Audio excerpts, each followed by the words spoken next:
Good afternoon, and welcome to another edition of the Rotoworld Fantasy Basketball Q&A. I'm Raphielle Johnson, joined as always by Noah Rubin. Noah, how you doing after an exhaustive 10-game night on Monday? Oh, Raph, I got to sleep in a little bit, relatively Mm. speaking, but then had to get up and do more news this morning. So that's always fun to do those back to back. But it was definitely a busy night. A lot of exciting games, some fun blurbs to write. Some that came down to the wire, and of course, the debut of Luca as a Laker, which still, like, even seeing him in uniform just felt not real. Yeah, I certainly wouldn't describe it as a dream because I'm not a Laker fan, but it was one of those things where it's like you're kind of expecting to wake up and realize that he's back in Dallas and nothing happened. But obviously, he was out there. He played 24 minutes. I think they wanted to cap him at 28, but the game being a blowout, he didn't have to be out there for that long. So, a bit rusty with the shot. I think some of his teammates have some getting used to when it comes to his passes and where he's finding them. But overall, I'm not really too concerned. I think for me, the bigger takeaway was for Austin Reeves and Rui Hachimura. First off, I, like many, thought that Rui was going to come off the bench. Stayed in the starting lineup, played well, and it looks like that's going to stick for a while based on what JJ Redick said before the game. Austin Reeves, maybe things get easier for him in terms of how he can attack defenses instead of just being that third wheel who's just carried along. So I think that was encouraging for fantasy managers who have either of those guys rostered. Yeah, I think Rui, at least in the short term, will continue to start just because they have been playing so well recently, and it did go really well in the first game with Luca in there. Wouldn't surprise me at all if they lost a few games in a row and it was, hey, the defense has as many issues as it kind of seems like it might based on the starting lineup they have. Then I could see them moving Dorian Finney-Smith back into the starting lineup pretty quickly. But Rui played pretty well. And then as far as Reeves, like, he obviously didn't repeat his 45-point performance, but he played pretty well with Luca and LeBron back. I think things get easier for him, but obviously the usage is going to go down, especially as Luca gets up to kind of a normal workload. So it may not be a terrible time to sell high, but I mean, expecting him to still be productive. Yeah, it's a good way to put it. So in Utah, who knows? Like you kind of just expect the three front court guys to be out every so often, even if it isn't a back-to-back situation. So they're all out there last night, but I think I'm still buying on Isaiah Collier for one. You know he's going to play a lot, and he's been playing pretty well recently. So I think he's one of the few guys in that roster who probably has secure value for the rest of the season. Yeah, I agree. And I think most of the reason behind that is that we know at some point a lot of those guys that are productive are going to get shut down. Yeah. But man, like, I haven't looked at this like specifically, but it feels like probably only Trey Young is a more consistent double-digit assist option than Isaiah Collier right now. I mean, you have like Mm. Jokic, Halliburton, and other guys that are like elite sources of assists, but the amount of, I think it's like 5 of the last 6 games or 4 of the last 5 games or something like that. Isaiah Collier's had a double-double with assists, and a number of those games recently since he moved in the starting lineup. So definitely a must roster guy. Yeah, for sure. Another game that we can talk about a little bit. Sacramento beating Dallas. DeMar DeRozan stepped through with like 1.9 seconds left was the deciding shot, but how we got to that point was pretty crazy. You know, beginning with his wild layup attempt when they didn't need to shoot the ball when they were up 2. Klay Thompson goes down, hits a 3 to give them the lead, and then obviously Sacramento took it back. But what did you make of that game in terms of not just the finish, but like fantasy values and that sort?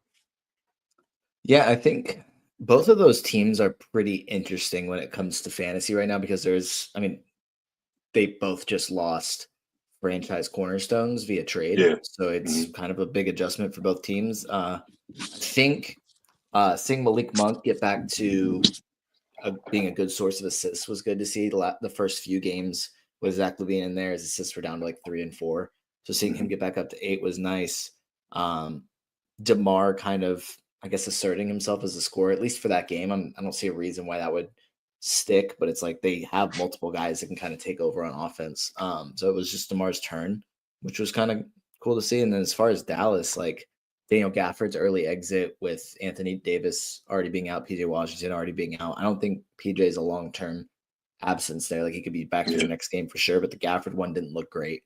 I think I did this in the pickups column last night. Olivier Maxence Prosper. I think he's a guy that we definitely have to consider rostering.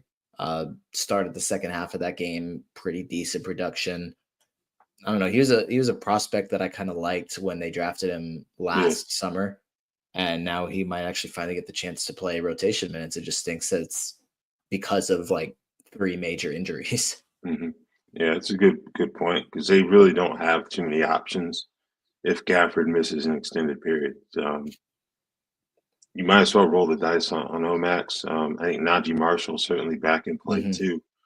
So I can't see anyone adding Kyler Kelly. Like he's probably going to play rotation minutes, but I don't think you're going to want to add him. No. Something else I took away from that: the willingness to play Sabonis and Valanciunas together during the fourth quarter. So I don't think Valanciunas is going to be as valuable as he was in Washington, but he may be able to preserve some of that value in Sacramento if Doug Christie's willing to put him out there with Sabonis on occasion. So it worked pretty well. You know, they were +6 in the fourth quarter as a team, so that's certainly something to keep an eye on moving forward.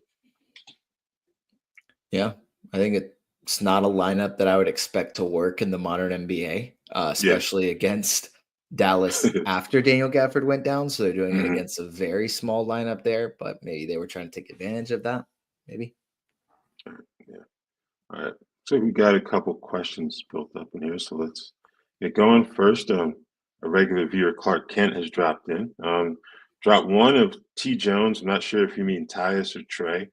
Jeremy Sohan, Nikola Jovic, Donovan Clingan, Keyshawn George. 12-team head-to-head. I mean, if it's Trey Jones, definitely Trey Jones. But I don't. I think I would assume it's Tyus. I might go Jovic here. Jovic or Sohan, I think, just based on kind of recent production. I like Keyshawn George's upside too much, especially in Washington. Like I know his role is gonna be pretty safe. Clingan's a must roster player after DeAndre Ayton's injury. Like we don't know how long he's gonna be out, but you can't let Clingan be on your waiver wire right now. And then Tyus Jones has been pretty consistent for Phoenix. Like better as a scorer recently than I think I was expecting, but always the assists are there. Sohan's role off the bench has been kind of iffy. He's had a couple good games recently, and Jovic I like, but I just think with Ware starting and Andrew Wiggins in his first game immediately moving into the starting lineup, playing 30 minutes, I just don't feel optimistic that Jovic is going to be consistently productive. I think what I would say in his defense, he still played 27 minutes last night. So I can envision a scenario in which he's held on to. But yeah, these options between the upside of the rookies, I think it's either him or Sohan that gets dropped here, assuming that Clark means Tyus Jones. So yeah, I don't know, because Sohan can get you defensive stats a little bit better than Jovic can, I think. But yeah, I guess I'll go Jovic, but that's a pretty tough call, I think. Yeah, it is for sure. I mean, you could go either way. It could depend on your categories too.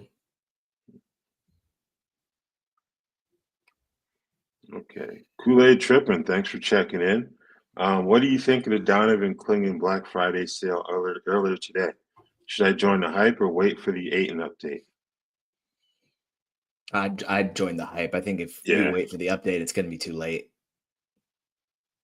Yeah, I'd agree with that. I think people are already rushing to add him. Let me see where he's at in terms of his rostered percentage right now. I mean, I burned a bunch of. I think I had in one league like Fab. I burned like a quarter of what I had left just to pick him up, just because I was like, if Ayton misses one game or like 2 weeks or something like that, then yeah, he's worth streaming for that long. And I'd imagine they continue to manage that calf injury, assuming it's calf, because it looked like that's kind of what he grabbed down the stretch of the season. So even if it's not like this like major season-ending injury, I think he's going to miss a lot of time. And we've seen what Clingan can do when he gets 20 minutes per game. And I don't think he's going to all of a sudden get 35, but if he's getting 25 a game rest of the season, probably not playing back-to-backs, that's a must-roster player. Yeah. He won't get you much scoring, but the rebounds and blocks will certainly be plentiful enough to justify rostering him. So, yeah, I would get on that right now. And for those wondering, Klingen's rostered in 14% of Yahoo leagues right now. So look for that number to jump considerably over the next 24 to 48 hours. Any update on Brandon Ingram? Haven't seen anything. At minimum, he's going to be out for the All-Star break. Who knows when he comes back and how much he'll be utilized. I would assume that they're going to want to have him on the floor with Scotty Barnes, quickly RJ Barrett, to get an idea of what that will look like, because I know they've been high on Ingram in Toronto even before the trade, but this just feels really awkward to me. Where you have a guy who gets a lot of his offense in the mid-range, Scotty Barnes, similar, RJ Barrett, similar. Quickly can certainly get his on a perimeter, but with all those guys who need the basketball in their hands, I kind of wonder if he's going to take a hit down the line once all those guys are available. But I don't know. What do you think about Ingram in Toronto? Yeah, the fit's definitely going to be pretty interesting just from a basketball perspective to see how they make it work. I think Grady Dick is obviously the guy that's probably going to get bumped out of the starting lineup. And he's been pretty good, but won't have the same opportunity in a reserve role, especially for fantasy. Yeah, I think I may have even written about this in like the Dynasty recap article from the trade deadline. It was a very strange trade. Like, Yeah. I get that they like Brandon Ingram, but like the fit there just seems, I don't know, pretty interesting. And again, I don't remember if they played last. Maybe they didn't play last night, but I think they're like 16-36, 16-37 now. Excuse me, because they played tonight.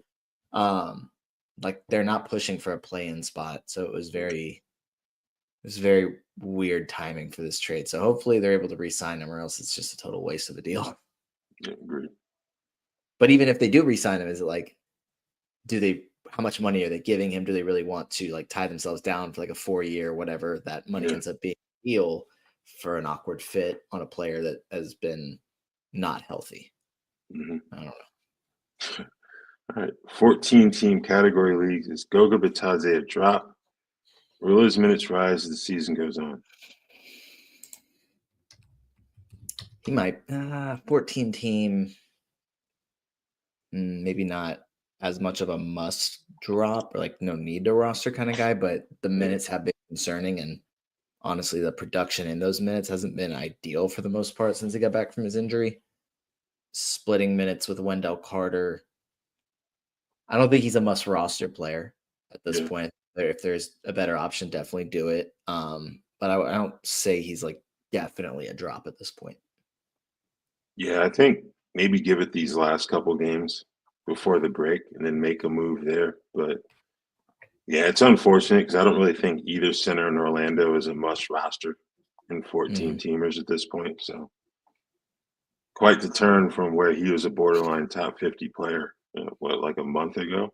So yeah. Okay. And same league, needs a guard, Nick Smith Jr. or Quentin Grimes?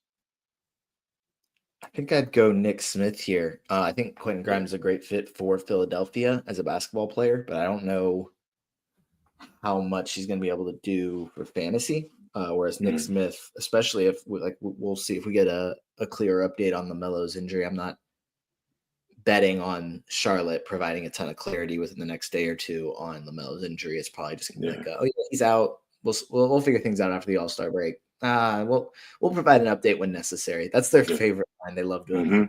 We'll provide an update when necessary. But Nick Smith was starting regardless, and the usage is only going to increase if LaMelo's out.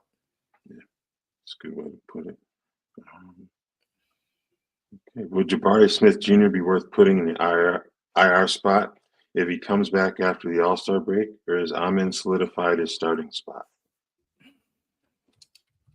I think both can be true. I'd be pretty surprised if Amin Thompson got bumped back to the bench, but it's not impossible. But Jabari Smith in 20 to 25 minutes off the bench, it's not great, But I mean, if you have the open slot, then I would say just stash him just in case, Yeah. because what if it ends up being he comes back and he has a few good games, like, hey, like let's start him, and maybe Dylan Brooks comes off the bench and still plays a lot of minutes, or Jabari Mhm. Smith just plays starters minutes in a reserve role. I'm not confident, but I think the upside there is enough for him to be worth stashing, even if Amen has pretty clearly like earned a permanent starting job. Yeah. But there probably is like a slight chance that Ime Udoka does what we don't want him to do. Yeah. I think you have to stash him, at least until we see what the rotation looks like. And like Noah said, he may still have value even if he comes off the bench, being part of a lineup where he can be like one of the focal points offensively, maybe that benefits him. So I would definitely stash him.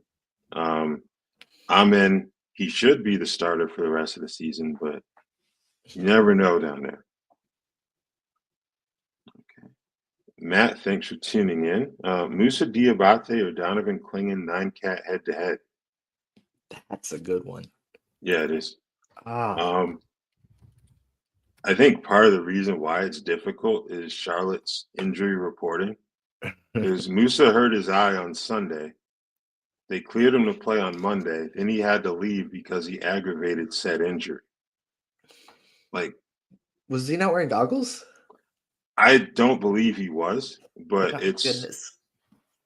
that's the thing. Like, then you have the Mark Williams situation where who knows what's going to happen to with him down there in Charlotte.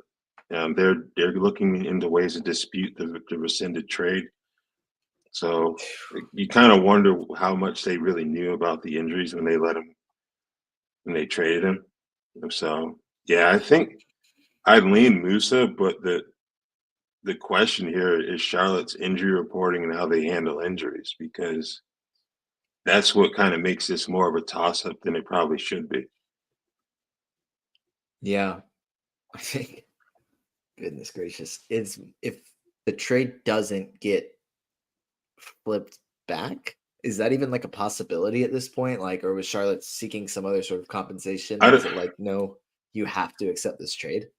yeah, I don't know what they can do. Like you can't amend it since the trade was voided after the deadline. Um, Right. But that's none of the players have played yet, so I don't know if that's something that's like a factor. But I think Dalton Connect was technically would have played. I think it was more like yeah, hey, let's give him a few days to kind of real like comprehend kind of what get the happened. yeah, Yeah.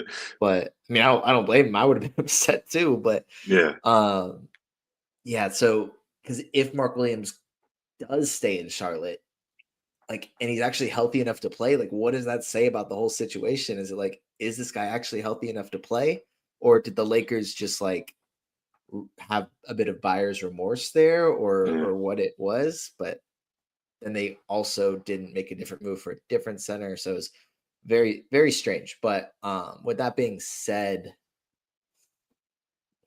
I think I would lean Klingon. Um, I feel better about not better, but like Aiton's injury, I think, is going to cause him to miss time. I don't know Mhm. exactly how much, but I would imagine he misses a good bit of time. It could be just back to backs after missing a couple games, or it could be like he's done for the season. Like we don't know yet. Yeah, Uh, and I like the upside for Klingon there, whereas Diabate, like Nurkic will eventually be part of the rotation. And then if Mark Williams comes back, that messes things up too. I'd lean Klingon, I think. Michael, thanks for tuning in. Is it worth dropping Jose Alvarado, Bob Carrington, Scoot Henderson, or Io DeSunu for Grimes, Levert, or Nemhart? He picked up Klingon last night for Nurkic 12-team 9-cat. Nice. Like that move. Yeah. Um, I don't think I'd drop any of those guys for Grimes. I think I would consider for Levert. Let me just check Nimhard's numbers recently. I mean, you could make an argument for Nimhard, especially if you really need the assists and steals. Hmm. But the upside of guys like Bub and Scoot, I think, especially Yeah. down the stretch, and Alvarado's the point guard there. Hmm. Um, I don't think Io's a guy I'd be looking to drop right now. Yeah. I don't think I'd do it. I think I would hold on to those four. Just Nemhard, his upside concerns me with Halliburton there. Mm-hmm. Levert, better role in Atlanta than he had in Cleveland, but I don't know. Like I need to see a bit more from him before making a move. And Grimes is, he's gotten the minutes in Philadelphia, but I don't know. I have like no clue what they're doing in Philadelphia at this point. Yeah, but so yeah, I think I would hold those four guys that you list here, and give it a little time. Maybe that end of the week after the All-Star break, you may see something that'll prompt you like have a little bit more lasting value. So yeah, I don't think I would drop any of those guys right now. So Scoot did exit early last night, Yeah. ankle injury. So maybe you're able to move him if you have an IR or IL spot and then pick Mhm. up one of those guys. I could also make the case that like if you need less of like the assists and steals and are looking for more points, you could probably go Levert over Alvarado as a streamer. Mhm. But for like just in a jet like in a vacuum, I would rather hold on to those four guys, I think. Yeah. Okay. Josh asked, rank these bigs for the rest of the season and then cat head to head. Klingon, Diabate, Nick Richards, and Jackson Hayes. I think I'd have Richards fourth. That was kind of my first thought was that he would be fourth. Um Maybe Hayes third. Yeah, I think Like his upside's limited, but his role's safe. yeah, that's the thing. Like he made all six of his shots last night. 12 Mhm. points, and a lot of them are off of lobs, I was gonna say which we're all of are going them to be there. lobs. Pretty Yeah, much, yeah. felt like it. And then you got 3 steals and 1 block shot, and he played 23 minutes. So, I think the one concern with him is that there are going to be times when they go small, as they did last night with Dorian Finney-Smith out there. I guess either he or LeBron as the five, but it really doesn't matter who you put in that spot. You're still a small team. But the willingness to do that, I think, kind of limits Hayes in terms of his upside. That's one reason. And then also was reported last night that there have been conversations with Alex Len about bringing him in. Now, he's not the vertical spacer that Luka tends to have the most success with in terms of the centers, but he's another body that they'd be able to count on because Coloco's 50 games max is getting up there.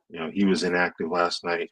Trey Jemison, he's not going to give you much either. So I think that would be another concern for Hayes if they brought Alex Lennon. And then, like you mentioned earlier, what happens if the league forces them to take Mark Williams and he actually That would plays? be So insane. yeah. So now that we've talked through that, I think I'd have him fourth, Richards Yeah. third, Klingon one, and Dia. So yeah, basically what Josh wrote here is what my order would be. I think. Yeah, I think I agree with that because I mean, at first, I think we are both kind of thinking Jackson Hayes third, but then it's like if Alex Len is really a threat to your Yeah. minutes in the year 2025, then you probably have to be fourth in this list by default.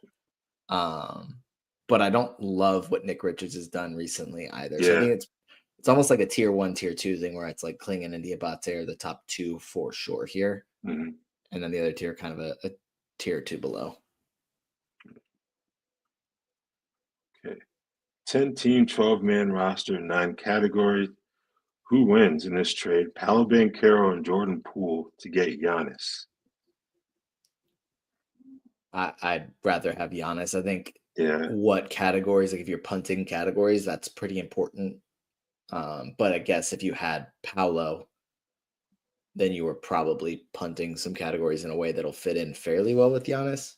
Um, actually, maybe even not. Maybe it's just but Giannis, he's not going to give you three. He's not going to give you help with free throw percentage. He's going to actively hurt you there. And then turnovers.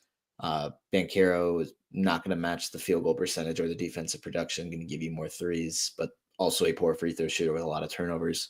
Yeah.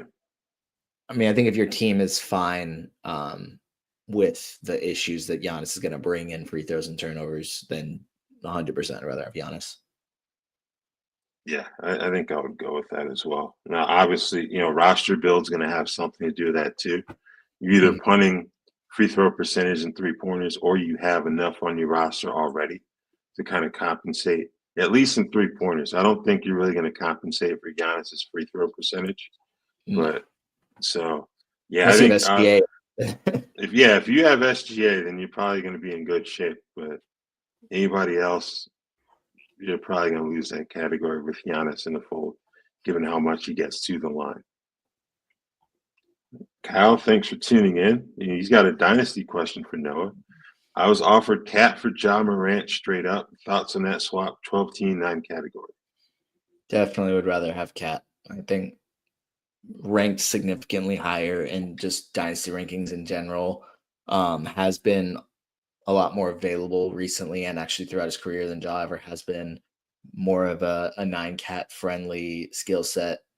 Yeah, I'd rather have Towns. He asked you, so we'll go with your answer. Do you disagree? No, I don't Okay, I was gonna disagree. say I'm just that's saying that's your New York he's guy. Like no, I'm not. Yeah, no disrespect. Just saying he asked you, so we'll go with your answer. Is Miles Turner going to be playing tonight? He is still questionable with a cervical strain, so we don't know yet. It's questionable. He could play, he could not. Brian, thanks for tuning in. 12 team 9-cat head to head. Should I pick up Bub Carrington and Montes Buzelis? If so, should I drop any of these players? Pritchard, Aaron Gordon, Keontae George, or Emmanuel Quickly? I think I would try and get both of those guys. I Yeah. think Keontae's probably the first one of those 4 that I would drop. Mm-hmm. I wouldn't drop Quickly just because he's actually playing basketball now. I think Pritchard's probably the other guy I would look at dropping because I mean he had a really good start to the season, but it's been kind of hit or miss for him recently. It's like not that this isn't going to happen often, but if Boston's missing a starter or two, then Pritchard plays pretty well. But when they're pretty healthy, then his production's kind of limited. It's probably the bottom 2 of those 4 to me. I mean, he certainly hit on Saturday, but Yeah. Gordon, I think I would hold on to him. I think the calf issue is a bit frustrating for fantasy managers. They're still trying to kind of bring him along here. I think he's playing starters minutes now, if I'm not mistaken. So Yeah, getting up there. They just but keep blowing people out, so he doesn't play yeah, starters minutes. That's the issue. exactly. Yeah, he only played 24 last night. So I think if you can have some patience there, I think I would hold on to him. But yeah, Keontae, even though he's getting good minutes off the bench, the fact that the emergence of Isaiah Collier kind of limits him. So I guess I would go with Keontae and Pritchard in this question as well. You are concerned about Quickly in a potential shutdown, but like we were saying earlier, Brandon Ingram gets healthy. I'm sure they're going to want to have some sort of sample size of how all those pieces fit together heading into the offseason. Yeah. 10 team, 16 man roster, 9 category. All right. This is the same question, but 16 players instead of 12. Doesn't change my answer. Yeah, Still want Giannis. It's still Giannis. All right. Who's a better silly season stash, Jordan Hawkins or Kyle Filipowski / Bryce Sensabaugh? I think Filipowski's the better stash than Jordan Hawkins or Sensabaugh, but Hawkins is going to probably give you more production right now. Mm-hmm. So it's like the final month of the season, I expect Filipowski to be better than Hawkins because he hasn't been all that great, but he's already playing a ton of minutes. Whereas Filipowski's been kind of like 10 minutes. And then when they bench everyone for a game, then he'll play 30.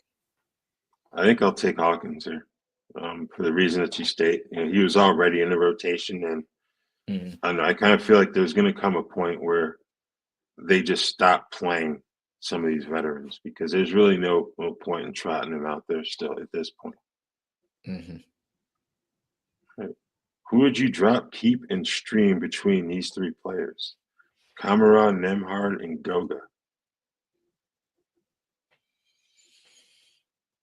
think the drop here would, like, if I'm having to choose this, drop Goga, keep Kamara, stream Nimhard.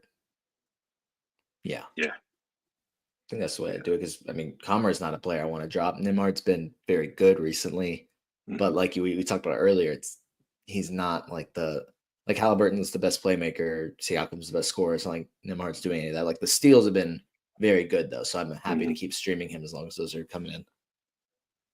Yeah, I would agree with that. Okay. Joseph, thanks for tuning in. Should I trade Sabonis for Luca? 12 team, 9 cat head to head. I think this is very much like a category dependent trade. Yeah, Like, does it fit in with your team? yeah. That's a good point. Because I don't know, like surface level, they absolutely trade him. Even though Luca's still gonna need some time to shake off the rust and get familiar with his new teammates. But there's certainly questions here. Like if you need rebounding, I think Sabonis certainly still has value. Now Luca can get you more points and assists, but even so, Sabonis had 8 assists last night, and he can Mhm. certainly facilitate for a team that really doesn't have a true point guard in its rotation right now. So I think it depends Yeah. on what you need. It definitely depends on what you need in terms of the categories here. Yeah, because I mean, Luka's going to get you more points, threes, steals. Mhm. Sabonis is going to get you more rebounds than pretty much anybody else in the league, and then still get you pretty comparable assists. Shoot a higher percentage from the floor. Neither is great at the free throw Yeah. line. Neither is getting you turnovers or block, or neither is not. They're both going to turn the ball over, and Hmm. neither is going to get you any blocks. So it's very dependent on what your team needs because you could definitely make the argument that if it fits with your team in a 9 cat league, I mean it's getting close to the playoffs. And Sabonis has been healthy. It's like they're going to ease Luca in if you're going to miss the playoffs, or it's just not going to because you only got to win if it's this. It's 5-4 in the playoffs, so Hmm. it's all about team fit. Exactly. Yeah. All right. Madison asked, T. Salon and Noah Clowney good silly season holds? I I mean, think, Salon's going to play a lot. yeah. They put What's him out as center. The last 2 games, he spent time at center. He's not a center. So I guess you're encouraged by the fact that he's actually playing, but the production just hasn't been great. Um, Clowney's been up and down as well, but with both of those guys, they're going to play plenty. Um, Question is, how much are you willing to trade minutes for production? Yeah, I think the league format's important here too. Because if it's a category league, like Salon can help you in a few categories, but there's some he's going to actively hurt you. I mean, he's still 19 years old. They drafted him as Mm, an incredibly raw upside prospect that yeah, they liked enough to take at 6 when I think that was a pretty unpopular pick at the time. That's a project for sure. So he's going to get minutes because they need to see how this thing looks, but the results may not be great. Clowney, if I'm not mistaken, is going to be out until after the All-Star break, but should be back for that. And they're going to, yeah, again, want to see what they have in him. mm, He's been pretty good at times this year, finished last season off really well. So I think both are I think Clowney's a better stash, I will say, between those yeah. two for silly season. At least with him, you can put him in an IL spot right now. So Yeah. I guess that works in his favor as opposed to Salon, who's actively playing right now. All right. Paul asked, should I drop any of these guys to pick up Diabate or Grimes? Desunmu, Hayes, Nimhard, or Nick Smith Jr.? I think based on what we've kind of already, I think, deduced through multiple questions of this, we both be on the same page about dropping Hayes to pick up Diabate. Yeah, I think that's fair. And we got another Charlotte question. What to make of Musa Diabate, Yusuf Nurkic, and Mark Williams? Who do you hold in Charlotte? Like, I guess Musa. Like, I pretty much just him. Like Nurkic, he was available, but they said he wasn't going to play, and he didn't play. Williams, look, man, if his trade was rescinded for health reasons, that man probably should not play basketball for a while. Like that, I don't. Yeah, I guess you hold on to Musa, but it's not a pretty situation in Charlotte. I mean, this like is this Charles Lee asking this question right here? Like, is this his burner account right here? Just trying to like figure out like what do I do, guys? Who do I need to make a decision? I need to figure this out. Uh Mark Williams played basketball last week. That's the thing that just blows my mind about this whole Yeah, thing is that like he played like 2 days before the trade deadline and then he missed the game and then got traded. Like, I don't know. The whole thing was just so weird. And like I know he got hurt and that's why he missed the last game before he got traded. But it's like, was the injury so major that the Lakers were like, yeah, actually, never mind. But I don't know if I you can't drop Mark Williams yeah, just because I mean he's good enough that he should be rostered when he's playing and has been very good this year. Diabate I think is worth hanging on to just because we don't know what's going to happen with Mark hmm Williams and he had a really good game last night. Um, I don't think I'd be looking to add Nurkic at this point. I did add him in one league after the trade deadline just because I wasn't sure about. I mean, Mark Williams was gone at that point, and then what are they going to do with Diabate because they hadn't converted him to a standard deal yet, but now they've yeah. done that and they can play him as much as they want. Don't think it's worth hanging on to Nurkic because even if he does play, it's probably not going to be enough for him to make an impact. Right. Is Alex Lynn worth stashing with the backing out on the Pacers and rumors of a move to the Lakers instead? Feels like he'd be a silly season star if he gets the gig and they don't get Williams. Well, I don't think they want Williams, so we kind of cleared that up. But They might get him whether they want him or not. that We'll would see make what for a we'll see what Adam Silver does. yeah. That would be insane. I don't think Alex Lynn is worth stashing. Um, I know the Lakers center position isn't the best right now, but I don't think he's going to go from being a borderline rotation player in Sacramento to being a silly season star. I don't believe that's going to happen. Now, if he does it, I'll come on here and admit that I was wrong, but I don't think that's going to happen. Yeah, I think if you're playing in like a 30-team league, then you could probably look at this as like a stash year just because maybe he signs and does play 12 to 15 minutes per game just because Jackson Hayes isn't like so good that they just have to play him 35 minutes a game.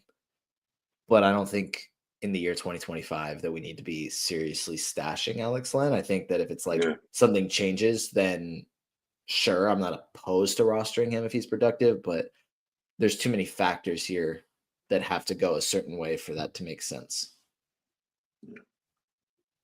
Okay, another Paolo Banchero question. Who would you add with Paolo Banchero to get Evan Mobley via trade?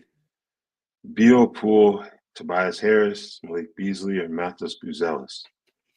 I don't think you're getting Evan Mobley with any of those guys. At least if I had Evan Mobley, I'm not. Yeah, I agree. I think who would I add? I would probably add nobody, but I guess if I Yeah, had to, I'd add Malik Beasley to get Evan Mobley, but I don't really see somebody else agreeing to that. But I mean, I guess is Jordan Poole the best player on that list? I would add Paolo and Poole. I would trade both of them to get Evan Mobley. Just don't think that the person with Evan Mobley would agree to that. yeah. I don't think any of these players cover up the gap between Banchero and Mobley. Like, I don't think they do enough to close that gap to where I would want to make that trade personally. So yeah, I wouldn't do it. But I mean, go for it. Like if they trade you Mobley, Hey, they trade you Mobley. Shoot your it's shot. only bad if they say no, and you can only find out if you offer it. So yeah, I Mhm. guess I'd try a Banchero and Poole because Poole's the best player on that list and see what happens. But if I had Mobley, I wouldn't do it. Is Jackson Hayes worth it, especially with Luka Doncic slobs? How big is your league? I think a 14-team league, you can certainly justify it. 12, maybe a bit of a question, and 10, I would say no. But larger leagues, he would certainly still be worth it at this point. Yeah, I think he's worth considering. I don't think he's a must roster player, but or maybe he like kind of has to be just because he's the only center option right now. But I don't feel great about it. Like, the production was okay last night, but maybe hopefully he'll be worth it. I think that's the best way Yeah. to answer the question. Mhm. Among the rookie centers, Eve Misi, Zach Edey, or Donovan Clingan? Ooh, I think for this season, I'd probably be looking at, as of right now, Klingon is the most rosterable player, one I'd want to yeah, roster the most. Then probably Edie, then Misi, um, which stinks because we were both so high on Eve Misi for a very long time earlier in the yeah, season. But Klingon's definitely the one here to me. yeah. Remember your comment earlier about tier one and tier two. This kind of feels like that type of Mm, question. Right, I have Klingan tier one, but the other two, because their situations both be tier two guys. Like Edie's in a situation where they have a lot of different options to play in the front court. And he's on a team that's not going to be shutting down for any reason. They're headed to the playoffs and probably going to have a pretty high seed as well. mhm. Misi, it's kind of dependent on what happens with Zion Williamson. Like if he plays through, with the exception of back to backs, that's going to limit Misi considerably in terms of the rest of the season value. But if he doesn't, they shut him down, then he'll be worth the look. But I think I would go Klingon because with the Aiton injury, Robert Williams' unpredictable health, I think he's got the best spot right now in terms of fantasy value. Yeah, for sure. And to that point, if Aiton misses time, is it worth dropping Misi for Klingon? I say yes. Yeah, I think it's worth dropping Misi for Klingon right now without the knowledge that Aiton is going to miss a ton of time because the chance of it happening is enough for me to drop Misi for Klingon. All right. You just kind of talked about Misi's outlook. Are you holding him or are you dropping him? Very dependent on league Yeah. size and who else I'd be picking up. I don't think he is a must hold player. Um, at this point, like you don't have to, especially if there's somebody better. But maybe that's somebody that I'm like, why do you have him on your roster? Like that doesn't make sense at all. Yeah. Okay. Zachary Risache or Keyshawn George? And will Levert affect Zachary's minutes? I would say I'd rather have George rest of season. Hmm. If I'm not mistaken, I'll have to go back. I think Ricochet played 18 minutes last night, and Levert played like 32 Yeah. off the bench, which has kind of been a theme for Ricochet this season. Like he's been the starter, but his minutes weren't always there just because of DeAndre Hunter, and now it's because of Karis Levert. But they also have Terrence Mann. Like there's other options there. Hmm. So I'd rather have George rest of the season. I'd agree with that. Is Yusuf Nurkic a hold? Nope. No, I don't see the upside there. Yeah. Tyus Jones is struggling. Do I pick up Malcolm Brogdon? No. Don't do that because we Yeah. don't. I think No, Brogdon's going he's to an wind up assistant playing coach. sporadic. Yeah, I think he's going to wind up playing sporadically the rest of the way.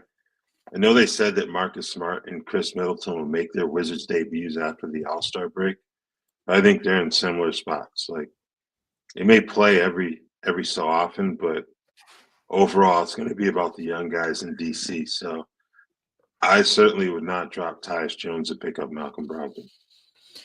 Yeah, I agree. And Tyus Jones, like he had a little rough patch there. Last 2 to 3 games, he's been better. He had 15 points, 10 assists in their last game. So hopefully Mhm. that's kind of the theme now. That's what he does. But yeah, I don't think Brogdon's going to be an easy player to continue to roster because of the lack of availability that I think will be there down the stretch, and has already kind of been the case this season. Another dynasty question from Kyle. Drafted both Reed Shepard and Robert Dillingham. You hold on to Robert, deal him for a top 6 pick in the 2025 draft coming up.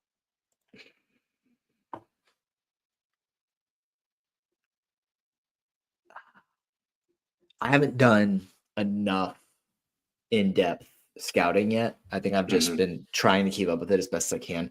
it's a really freaking good class. Yeah. Um, but the unknown there of who could be available and like what team some of these players are going to. I mean, we still have another month, almost 2 of the college season to Hmm. get kind of more data on some of these guys, but it's such a good class that Yeah. it's just kind of tough to say. I mean, Rob still has so much upside. So I don't know. Like that one, that's kind of a tough one. I feel like it's pretty fair, like of a Hmm. deal. If you wanted to, I mean, top 6, I guess, supposed has a chance to be higher than that. Yeah. And in which case, I think like you kind of have to. But if Hmm. just say it's like I just pulled up Tankathon, the top 6 players in their mock draft right here are Cooper Flag, Dylan Harper, Ace Bailey, BJ Edgecombe, the guy from Illinois who I need to learn how to pronounce his name, Kasparas. His last name starts with a J, and then Trey Yeah. Johnson. Like all those guys have been so good already. And then the next Hmm. few players as well. I don't know. Maybe I want to go ahead and buy into the draft type, and I'd be fine doing that deal. Yeah.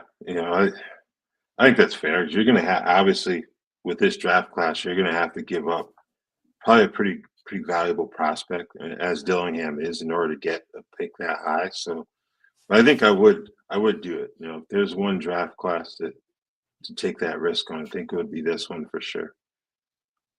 And of course, it's the freaking stupid 2024 class. The Hawks get the number 1 pick. I like Reese Shea. I'm like I Yeah. wasn't high on him entering that draft. Like I'm fine with him now. I think he'll be like a pretty good player, but Mhm. it's like literally sandwiched in between the Victor Wembanyama and the Cooper Flag draft. And the Hawks are like, yeah, like we'll win it this year. This sounds cool. Yeah. It's like, gosh, come on. Okay. In need of a center, Jonathan Mobo, Precious Achua, Musa Diabate, or Robert Williams. I think you kind of have to go Diabate here. I mean, I know you Yeah. mentioned Robert Williams' availability concerns. And I think that's kind of the main factor because he's the only one I would consider on the same tier of talent. Hmm. Yeah. I think it's Musa of these four options. Okay. Dynasty question. Currently running away with the league where over 50% of my roster is in a constant state of game time decision or worse. At what point does it become an issue if I'm dominating anyways? I think it becomes an issue when they start missing games more than playing in them. Yeah. Um, I wouldn't sell low on some of these Hmm. players just to get more available players, basically. Yeah. But I guess if it does kind of make you feel uneasy, then you could probably try and make some sort of trade for a comparable player that's just more available or Hmm. doesn't find their name on the injury report ahead of every game because obviously there's a handful of players that's just going to be the case. Yeah. Depends on when your playoffs are too. Mhm. If you have a playoff format or you just go straight through like Roto. But yeah, I think if you can hold off, I would do that for now. But like Noah said, once guys start missing more than they play, that's when you get worried. All right. James asked, Bub Carrington or Scoot Henderson, rest of the season, 14 team Roto. I think I'd probably go Bub.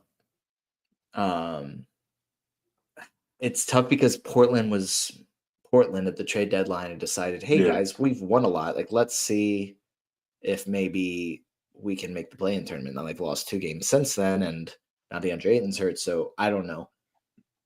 If I think Bub is going to definitely play and continue to start down the stretch Mhm. of the season. Scoot, his role has been more as a reserve when everyone's healthy. Yeah. So I think the opportunity, I think I'd rather go Bub.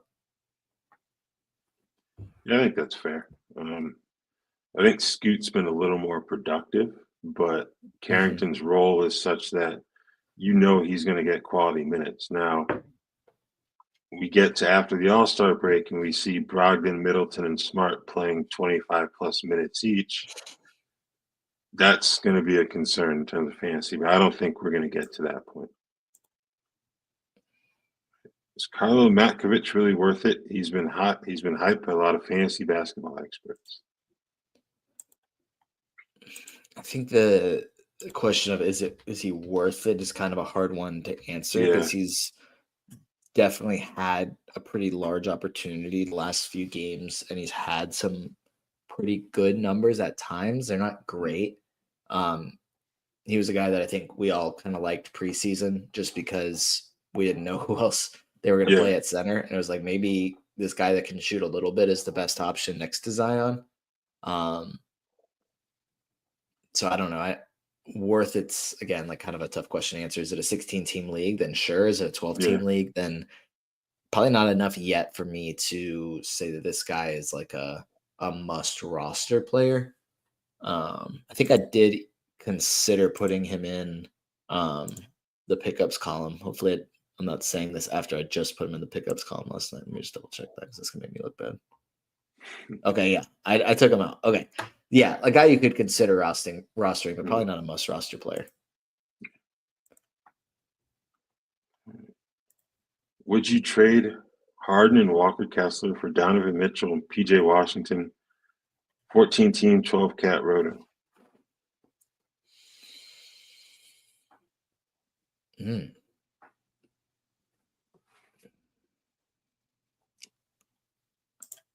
That's kind of a close one because Yeah, I mean, I guess the first question, which we don't have an answer to, is Kessler good that's enough the to thing. be a shutdown guy this year for the Yeah. Kings? Mhm. But I don't know. I don't know that answer. We may not know for a few more weeks. Mhm. PJ's been very good, and obviously with the other injuries they've had, like assuming he's back pretty soon, like he's going to be very productive. Donovan Mitchell also, like I'm a little nervous about consistent rest days because they are pretty far up in the standings and they've already given him a Yeah. few rest days.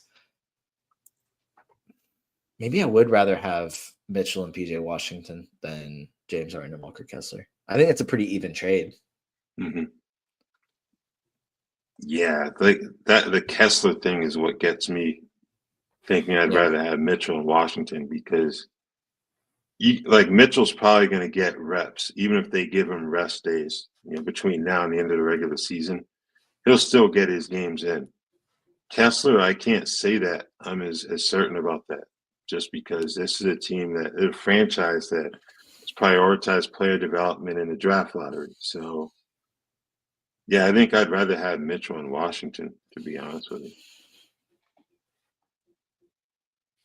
Yeah. Okay. Biggest winner and loser after the trade deadline. I mean, just from a general stance, the Mavs lost, the Lakers won. I don't think that's not a unique answer, but I mean, I Yeah. think just literally the way that yesterday went, I think Mhm. just displays that clearly with Dallas losing the way that they lost and all the injuries that have already happened since then. And now the Lakers, even though the Mark Williams thing is pretty weird, like they're set up for another decade of competitive basketball, bare minimum, and potentially Mhm. more championships. Yeah. I think I would add Oklahoma City as a winner just by getting Chet Holmgren back. Yeah. It's like a trade acquisition in itself. Get him healthy.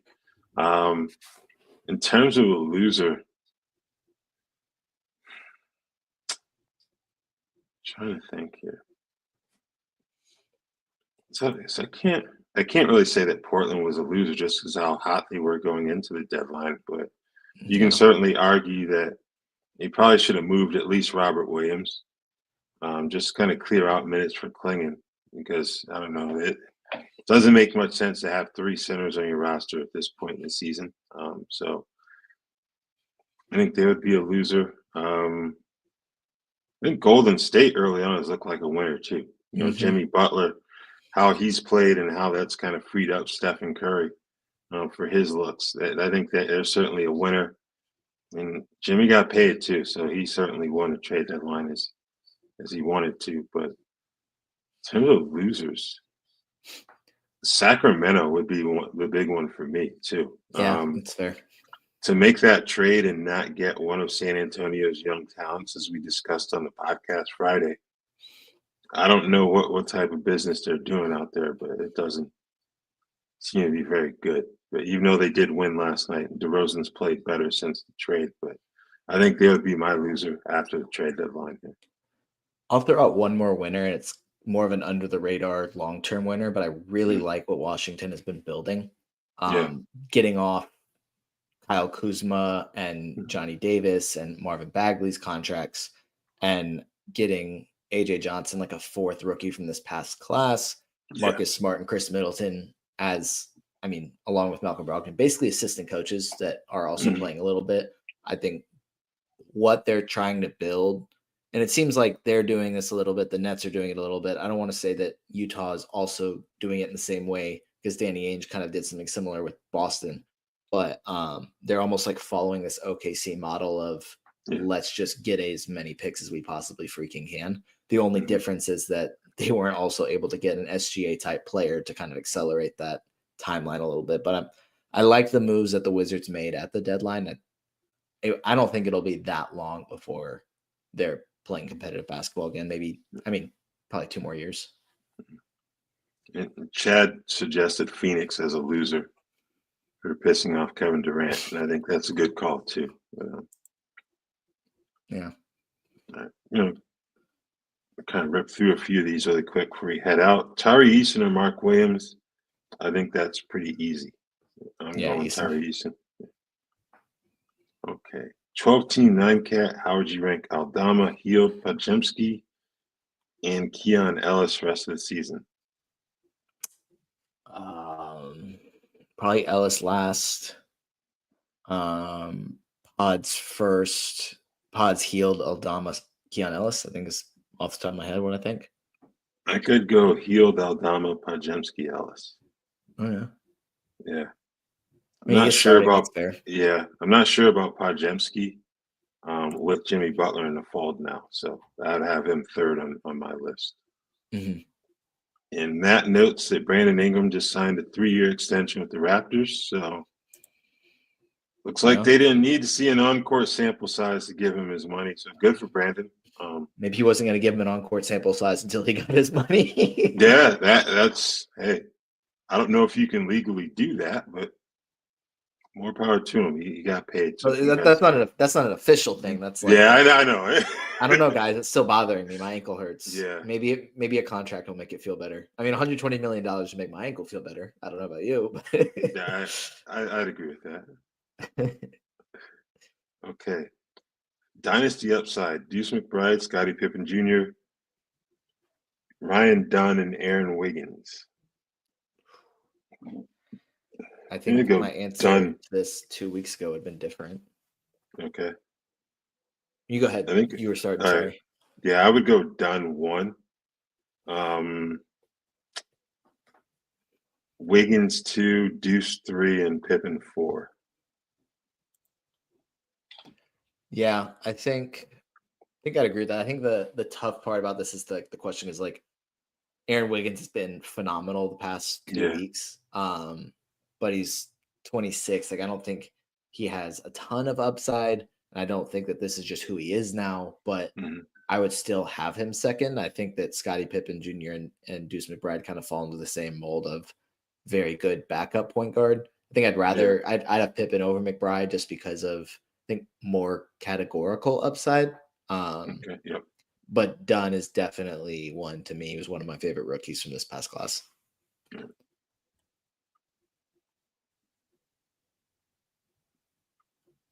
Okay. Center eligible guys that we've said are droppable. And I think he's asking us to rank these guys: Nick Richards, Eve Misi, Jovic, and Hayes. Mm. Um, it's kind of a close one. Yeah. Is it just kind of ranked how it is? It's kind of fine. I mean, maybe you could go Jovic over Misi. I think Yeah. going into this, I really liked Jackson Hayes, and then as we've talked more, I've kind of talked myself out of it. I think he's the one I would hold for sure out of these 4. Hmm. I think Richards would be the one I would probably drop Okay. first. And Hayes on the other end of the spectrum. And I think Misi and Jovic, you probably go either way with those guys in like 2 or 3 in terms of ranking them out of these 4. Yeah. Man, that is, yeah. I think it's fine, but I think it'd probably make a good argument for any of them to be the top guy or any of them to be like the must drop, except probably not Hayes, just because it feels like he is the center. Um, but who knows? Maybe Nick Richards will just like start playing really well again. He's just been so inconsistent. Yeah. All right. Speaking of Hayes, Donovan Clingan or Hayes for the rest of the season. I'd go I think Clingan. Klingon. Yeah. All right. Daniel says he dropped D'Angelo Russell for Nick Smith Jr. Big mistake or getting ahead of it. I think he got ahead of it because D'Lo's minutes have been tapered down recently as it is. So you probably get more like in terms of assists from 25 minutes out of D'Lo versus 30 plus from Smith. But I could also see a point where Brooklyn decides, just take the night off, and then Smith's going to play. So I think that was a good move on your part. Yeah, I agree. I like what Nick Smith's done. I think that the minutes will be there more consistently than they will be for D'Angelo Russell. Yeah. All right. Last question before we head out. Jay Quiz wants to trade Kyrie, who is a respectable target. I mean, how much of a salesman can you be here? Because Yeah. Kyrie has been second round value and no longer has Luka Doncic or Anthony Davis to take up shots from him. I think you could make a case to get a very, very good player, like arguably a top 10 player in fantasy basketball, if you can Yeah. sell it properly. Mm-hmm. Because I like looking at the basketball monster rankings, I don't think you're going to be able to get you certainly wouldn't get Luka. I don't know if you'd even get Tyrese Maxey for him. Could Yeah. you potentially throw Tyrese Halliburton out there if you needed assists and try to get him in exchange for Kyrie? Yeah, I think you could probably make an argument to get Dame, Yeah. Steph. I'm not saying like these are guys that I would like definitely rather have than Kyrie, but these are just probably other options that you could definitely make an argument for, have a case Mm-hmm. to trade Kyrie for. Maybe Devin Booker, Demonis Sabonis, depending on how like the categories are working out for you, or if this is a points league, then maybe it kind of changes the logic there a little bit. But those are a few of the guys I think you could definitely sell Kyrie as like make a case for it. Mm-hmm. Yeah, you're going to want to aim high in terms of who you look to target here because he's close to a first round player as is, and he's probably going to finish in that stratosphere as long as he stays healthy. So yeah, this is certainly a situation where you want to aim high in terms of who you target because that's how you sell it. Like Noah said, no Luka, Davis is hurt, going to be out for an extended period. It's going to be the Kyrie show for a while here. So yeah, you definitely want to aim really high with who you're targeting. All right, I think we've gone for a little over an hour. So once again, thank you all for tuning in.